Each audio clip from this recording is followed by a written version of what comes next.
President Biden is in Mexico City for a summit of North American leaders after visiting the U.S.-Mexico border for the first time since taking office.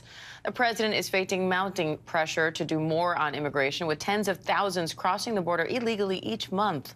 White House correspondent Karen Travers joins me live now from Mexico City with more on this.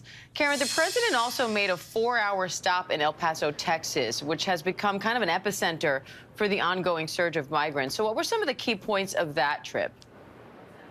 Yeah, 4 hours on the ground there in El Paso, Texas yesterday, Diane. And the president visited a Customs and Border Protection facility to get a meeting with officials there, see firsthand what they're doing on drug trafficking and also what they're doing about the migrant crisis. The president made an unannounced stop at a section of the border wall and heard firsthand again from officials there about what resources they need. And he also visited a migrant resource facility, but notably, Diane, he did not meet with any migrants. In fact, he didn't encounter any during the short time he was on the ground there. This visit was very much about meeting with local and state officials and federal officials. Reporters asked the president, what did he learn by being there on the ground? What did he get a sense of by being at the border? He said, they need a lot of resources. We're going to get them what they need. Now, Karen, the president has faced criticism for not doing more to address the crisis at the border. And during this trip, Governor Greg Abbott handed him a letter with recommendations. What do we know about that letter, and what's the reaction been overall now that the president has come to see this issue firsthand?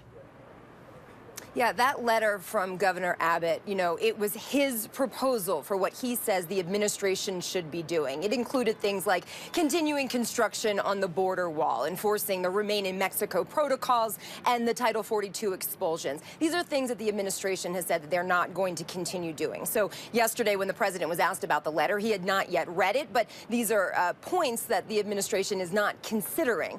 Governor Abbott, no surprise, has been a fierce critic of President Biden's. He said that this visit was 2 years too late and $22 billion too little. Now, Karen, President Biden plans to meet with both the Mexican president and the Canadian prime minister during this summit. And immigration will be one of their biggest points of discussion. So what are you listening for in those talks?